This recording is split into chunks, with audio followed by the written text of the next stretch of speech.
Então, daqui a pouco você está chamando Jesus de Genésio e dormindo de novo. Mas vamos lá. Vamos continuar do assunto que paramos ontem. Ontem nós falamos do primeiro nível do Yada. Yada, a palavra hebraica usada para conhecimento. A mesma palavra vai ser usada como gnósticos no Novo Testamento, no grego. E ambas têm significados poderosíssimos e são co-irmãs de significados. E a partir delas nós conseguimos desenvolver o que é intimidade bíblica, o que é intimidade partindo do desejo de Jesus, partindo do desejo de Deus para conosco. E dentro disso, ontem, nós vimos o nível 1, conhecer Deus detalhadamente. Analisar, buscar, sabe, achar Deus com detalhes. Não só de ouvir falar, mas procurá-lo de uma forma que se possa achar. E não deu tempo de falar, mas você pode procurar Deus. E aqui os religiosos piram, mas você pode ouvir Deus em qualquer coisa que revele Deus. Deixa eu te explicar uma coisa. Outro dia eu estava ouvindo uma canção, ela não é composta nem por um cristão, não é música de cristão, é uma música que canta o amor. E eu estava ouvindo essa música e Deus falou comigo, e eu, meu Deus, como que pode? E eu falei, Senhor, como que pode o Senhor se revelar a partir dessa canção para as pessoas que são macumbeiras, essas pessoas não são cristãs, não professam a nossa fé. E a música é a música dos tribalistas, que diz, eu gosto de você e gosto de ficar com você. Teu riso é tão feliz contigo, meu riso é tão feliz contigo, o meu melhor amigo é o meu amor. Falei, Jesus, isso é eu cantando para o Senhor. Isso é uma canção que eu cantaria facilmente para ti. Aí ele disse, meu filho, a inspiração, a imaginação, a criação, ela só parte de mim. E para criar qualquer pessoa que for fazer uma canção, uma obra de arte, for fazer alguma coisa, em algum momento ela vai precisar de uma inspiração do nada. E demônio nenhum pode dar isso. Ninguém pode dar isso. E esse momento, ela sem saber se conecta à minha essência e ela libera algo que vem de mim. E quem tem bons olhos sabe tirar bons tesouros. Então, a única coisa é que eu não sou limitado a nada para me revelar a alguém. Então, quando você entende isso, você deixa de ser só um religioso que acha que Deus está dentro da gaiola que você criou para se revelar, e ele começa a se revelar em várias faces, em vários lugares, nas pessoas, seja na nuvem, seja no... Deus, ele pode se revelar a partir... Na Bíblia, Deus se revelou através de sarça, se revelou através de vento, se revelou através quando Elias estava esperando ouvir Deus, a Bíblia diz que os montes se abalaram, Deus não estava lá, que houve, de repente, uma brisa suave, e Deus estava lá. Então, quando eu falo de procurar Deus detalhadamente, é estar disponível para que Deus se revele a você de alguma forma. E quando ele se revelar, vá, mergulhe, você entra naquilo ali.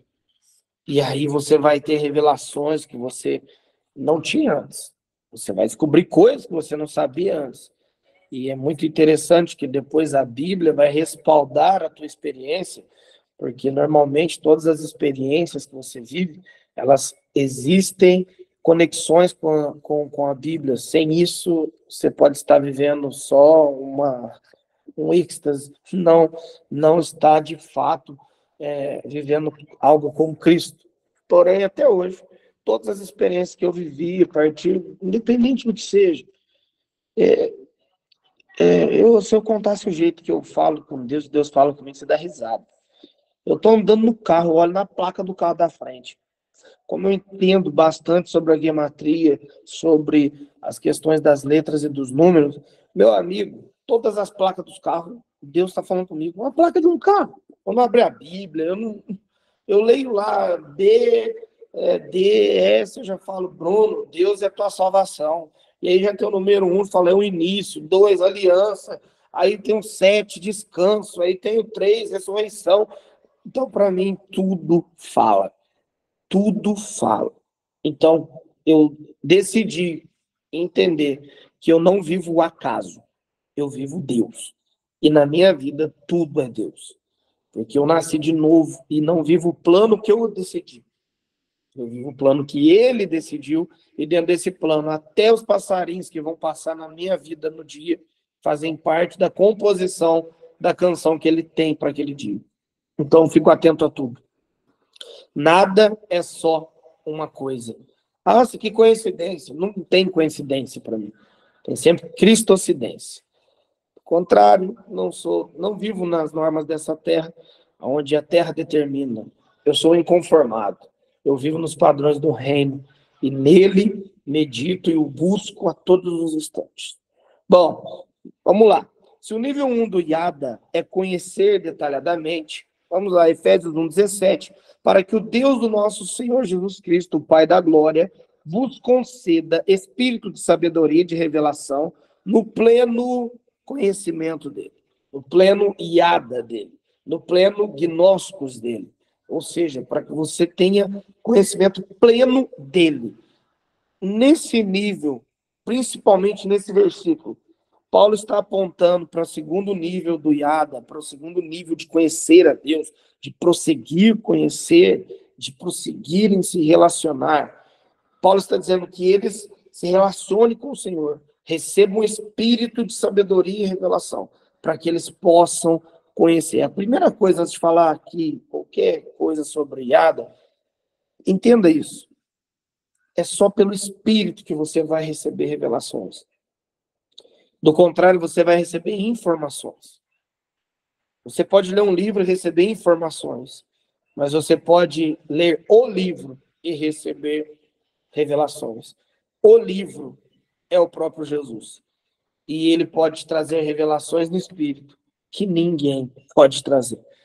Então, voltando, quando Paulo escreve esse texto, ele está dizendo algo, o nível 2, que é conhecer da perspectiva técnica. É conhecer de uma forma técnica. Eu vou te explicar isso. Eu já tive empresas de mecânica de moto. E eu tive por quê? Porque um dia eu amava moto, eu corria de moto.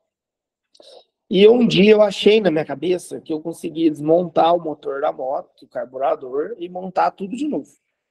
Fundiu a parte de cima da moto, na época, estragou a parte de cima do motor. Ou seja, não teve problema nos pistões para baixo, e teve só nas válvulas, etc., e tinha que fazer a parte de cima. Em vez de eu levar no mecânico, eu peguei o manual da moto, eu li peça por peça como funcionava e eu resolvi que eu ia montar um motor. E resolvi que eu ia arrumar o carburador. Bom, não precisa ser muito gênio para entender o que aconteceu. Eu montei esse motor e esse carburador e no final, quando eu fui ligar, estava sobrando um punhado de peça. E eu disse, bom, vou tentar, e não pegou. E eu tive que levar no mecânico. E o mecânico disse, você não só agora estragou a parte de cima, como você estragou o motor inteiro. Então, tive que arrumar tudo. Por quê? Porque eu tinha a informação das peças. Mas eu não tinha a técnica necessária de como montar aquele motor. Uma coisa que a gente precisa entender é que você vai fracassar totalmente se você só saber o nome das peças. Você precisa adquirir técnica. É a mesma coisa de alguém que pega e estuda toda a rotação das rodas de uma bicicleta, que entende qual é a mecânica e o torque necessário das pernas para que essa bicicleta entre em movimento. E o freio da frente fica em qual mão? E o freio de trás fica em qual mão? E você tem que fazer a força de tal maneira. Você pode estudar tudo isso, mas enquanto você não montar em uma bicicleta e tentar até adquirir conhecimento técnico, você nunca vai poder dizer para alguém o que é andar de bicicleta. E, na verdade, tem gente que nem sabe que existe isso que eu acabei de falar. Que tem que colocar torque nas pernas, que existe um torque necessário para equilibrar uma bicicleta em pé, que pela lei da física ela não vai parar em pé com duas rodas do jeito que ela é, sozinha, ela precisa de uma certa velocidade. Tem gente que não sabe nada da física e dos nomes, mas sabe montar numa bicicleta e andar. Quando o mecânico pegou o motor, ele tinha conhecimento técnico daquilo. Ou seja, ele não sabia só o nome das peças, e talvez nem sabesse, mas ele sabia para que elas funcionavam. E por que eu estou usando essa alegoria? Porque você pode ter o conhecimento lendo o manual, mas você vai ser só técnico e vai fracassar. Você pode saber o nome de todas as coisas, mas é diferente saber como elas funcionam. Resumindo, o que isso tem a ver com conhecer a Deus? Você pode saber todos os versículos, querido, sobre cura, mas nunca ter presenciado uma. Você pode ter conhecimento técnico de toda a teologia, de quem o Espírito Santo é, mas você pode nunca ter provado de fato quem ele é.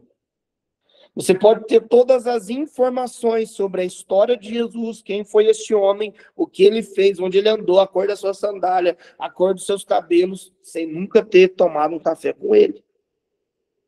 Quando Paulo fala sobre esse momento de conhecimento, pleno conhecimento dele, ele está falando que você tenha mais do que informações, que você saia só do nível 1, onde você tem detalhes de quem Deus é, mas que você comece a provar quem Deus é. Ter conhecimento técnico é desenvolver na prática. Eu provei.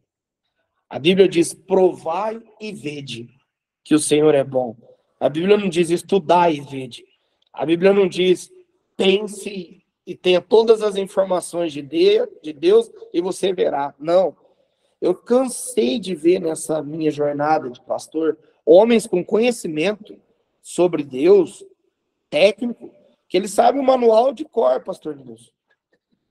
Eles sabem todo o manual.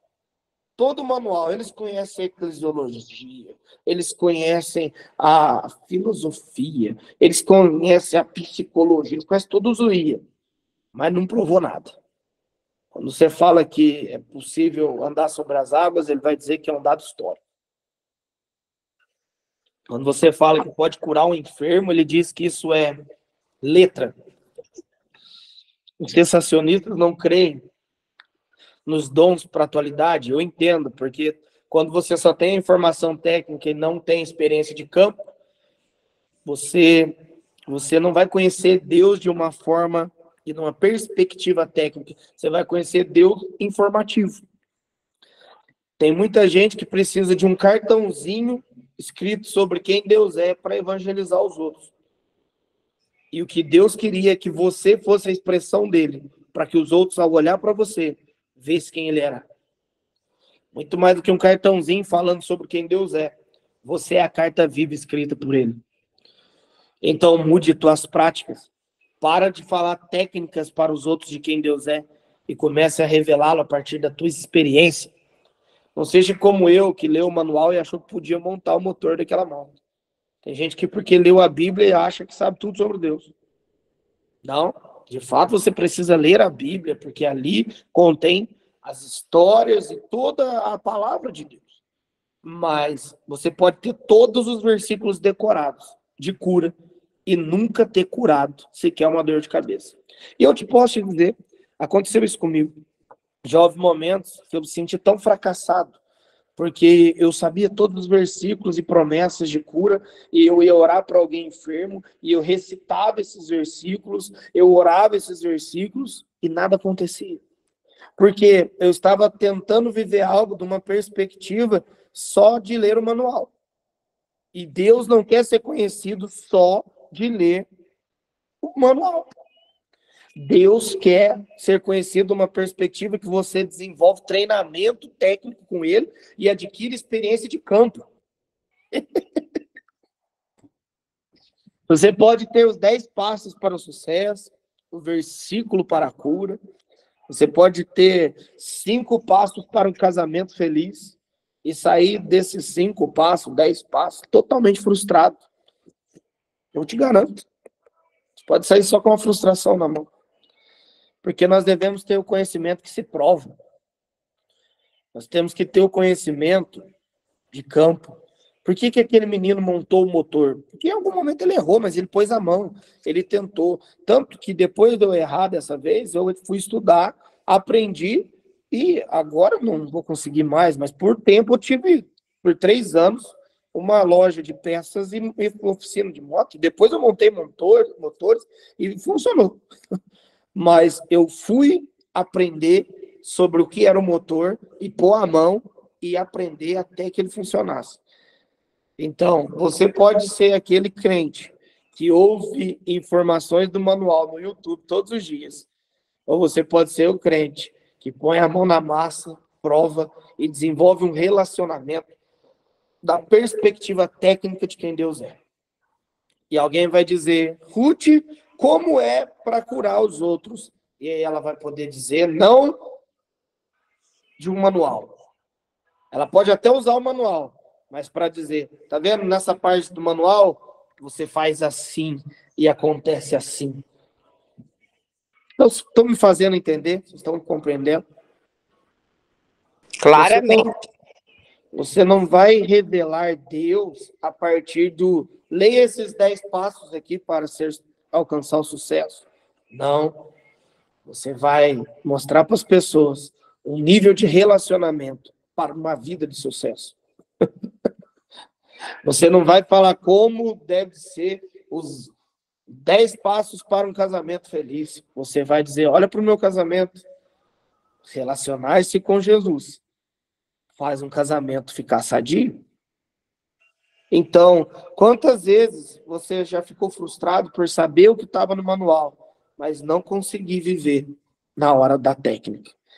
O que Deus quer é que você desenvolva uma intimidade com Ele, a ponto de conhecê-lo, como eu expliquei, para andar de bicicleta. Você nunca tentou orar por alguém por cura?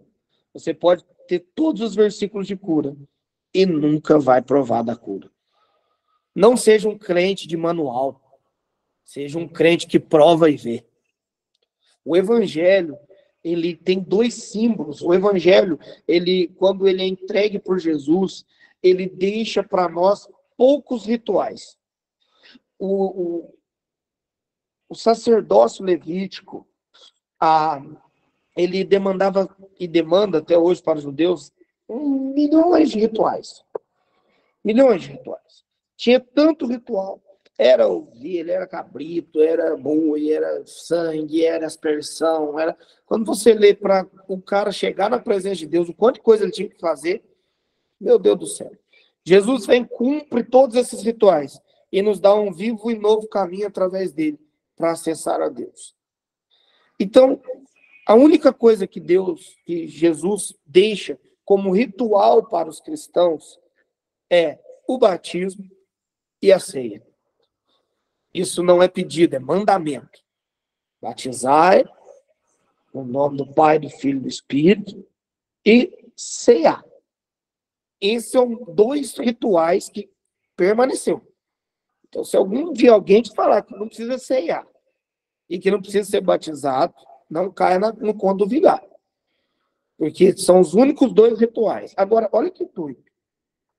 O batismo, você tem que se molhar. Sim ou não? Você tem que sentir.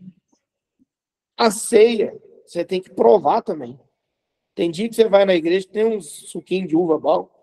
Tem uns que você vai, os que dá na nossa igreja lá, é aqueles comprados, o suco desgracento de ruim. E o pãozinho, que eles falam que é pão, mas parece bolacha cracker. Biscoito cracker para alguns aí. Para mim é bolacha. Tô indo para São Paulo, vou arrumar um rolo disso aí que eu não quero nem ver. Mas pensa num pedacinho de pão esquisito. Só que é o símbolo. E naquele momento, para mim, aquele é o símbolo. Agora, independente se é bom ou ruim, você precisa provar, sim ou não. Então, os 2 rituais que o cristianismo deixou, eles são para se provar, para se sentir, para se molhar. Você não acha isso um tanto quanto curioso? Por que os rituais que foram deixados envolvem você, o símbolo de quem Deus, o Espírito Santo é, de quem Jesus é, e você precisa comer, beber e se molhar? Porque Deus não quer que você só tenha informações. Deus quer que você prove e veja que Ele é bom. Deus quer que você o conheça, não só de ouvir falar, mas que os teus olhos possam ver, como disse o nosso querido Jó. Que você não ouça e não tenha um relacionamento com Deus a partir da perspectiva técnica dos outros. Porque tem muita gente contando o testemunho dos outros, mas nunca contou o seu. Tem muita gente abrindo a Bíblia e pregando a mensagem que ouviu dos outros. E não tem problema você pregar uma mensagem que você ouviu de mim, desde que você provou, desde que você adquiriu conhecimento a partir dela. Não é errado você pregar algo que você ouviu, porque isso é o corpo de Cristo. Tem os que Deus chamou para liberar conhecimento através da palavra. Mas jamais tente replicar aquilo que você não provou, aquilo que você não viveu. Porque você vai ser alguém que vai falar do manual, mas na hora da técnica. Você compraria um curso de um homem que está devendo até as cuecas, com o nome sujo daqui, do Apoque ao Chuí, e ele lança um curso, 10 passos para ser um milionário de sucesso? Se você soubesse que esse homem está assim, você compraria esse curso? Por que você não compraria um curso de alguém que tem esses 10 passos para ser milionário? Porque ele tem a informação, mas a vida dele não demonstra que o que ele vai ensinar é verdade. Então, eu amo ensinar a partir não do que eu acho ou do que li. Eu amo ensinar a partir do que eu vivo. E que a partir de hoje, você não tem uma experiência dos outros para contar. Olha, meu pastor viveu. Não, você vai dizer, eu vivi. Eu provei. Mas você passou, eu errei, foi necessário errar, mas eu pus a mão. Até que eu entendi. Quando eu tentei montar aquele motor, eu não sabia. Mas aí eu conheci alguém que sabia. E alguém que sabia pode me ensinar. Quando você não souber, procure alguém que saiba. E essa pessoa vai te ensinar. No nosso caso, mais lindo ainda, quando você não tiver, procure alguém que tenha unção. Coloque sua cabeça debaixo dessa mão e diga, libere para mim. E assim como Bezalel não tinha conhecimento nenhum sobre arquitetura, sobre ornamento, não tinha nada sobre engenharia, mas quando Deus diz para Moisés, eu já escolhi Bezalel, Moisés vai e ora por ele, é ativada a unção sobre ele, ele se torna o construtor do tabernáculo. Uma das obras de artes mais lindas da Terra, porque é a única obra de arte que foi a escultura de Jesus. Então, você não precisa saber tudo, mas você precisa estar disponível para aprender tudo e ter experiência adquirida na prática, vivendo, desenvolvendo. Bom, mais do que saber detalhes dele, você também precisa saber os seus princípios e como eles funcionam. Você pode ter todo o detalhe do manual, mas se você não saber os princípios e como eles funcionam, como o reino funciona, você nunca vai provar. Você nunca vai provar. Princípios são imutáveis. E você precisa muito mais do que ter o manual de quem Jesus é, do que o reino pensa, é viver essas coisas e mergulhar nisso. E parar de dar bilhetinho para os outros. Eu respeito todo mundo que faz esse evangelismo, tá? Que entrega bilhetinho para os outros. É que é só respeito. Não me diga se eu concordo, porque eu já fiz muito. E assim, você lembra que quando nós ia para o sinal e entrava no meio dos carros e ia entregando um panfletinho de Jesus para todo mundo? De fato, tem alguns que uma vez ou outra se ouve um ou dois testemunhos. E de fato é até legal a dinâmica para a igreja e tal, mas hoje a gente ora, Deus nos fala quem é que está esperando uma palavra e a gente sai para a rua e é incrível, porque eu não preciso entregar folheto. Eu estava agora, eu cheguei de viagem domingo e eu fui sair de manhãzinha, fui ministrar em São Paulo, voltei de tardezinha, juntei a minha esposa e meus filhos, cara, o dia todo em casa, levei elas para o shopping para jantar, pedi a comida enquanto eu deixei a Isabela brincando naqueles playgrounds que tem para as crianças lá, que você paga no shopping. Aí ela estava lá brincando, deu o tempo dela, eu estava jantando, levantei, fui lá buscar a Isabela. E era para mim buscar ela e voltar, e eu fiquei quase meia hora lá. Ela brincou mais meia hora até se cansar, e a Nayara me ligando sem parar. E por quê? Porque quando eu cheguei, as duas mulheres que estavam recebendo, não deu muito certo. Deus mandou eu profetizar para elas. E eu ganhei 2 almas para Jesus. E eu não dei panfleto nenhum. Eu só entreguei a palavra que Deus tinha a respeito delas. E eu descobri que o espírito da profecia, não descobri agora, mas descobri há tempos, que o melhor cartão evangelístico se chama profecia. Então, entre ficar dando manual para os outros e liberar poder de Deus, eu vou ficar com o que o Paulo me disse. Eu não vim com palavras persuasivas, eu não vim com manual, eu vim com o poder de Deus. Então, não queira caminhar com o manual debaixo do braço. Queira conhecer ele pelo seu poder, pela sua majestade, para que ele possa te tornar uma carta viva. Esse foi o nível 2, de conhecer a Deus. Amanhã nós vamos para o nível 3, e ainda tem o nível 4 e o nível 5. A palavra Iada e a palavra de Gnósticos, ela é maravilhosa. A tendência aqui é cada vez ficar mais profundo. E hoje, já é 6h58, por hoje tá bom. Espero que tenham sido bons devocionais, que vocês estejam desenvolvendo entendimento prático, né? Vocês estão ouvindo ainda em manual, mas que vocês estejam desenvolvendo entendimento prático. Se você nunca fez, faça. Bota uma xicrinha de café, senta com ele. Puxa uma cadeira. Fala, papai, senta aqui, fala comigo. E ele vai falar. E vai ser uma manhã incrível. E eu te garanto, mais do que 10.000 livros, uma santa palavra dele já basta. Adquira sabedoria prática. Não ouça só as palavras do manual. Guarde isso para hoje. Não seja um crente de manual. Seja um crente que vive as experiências técnicas com o papai.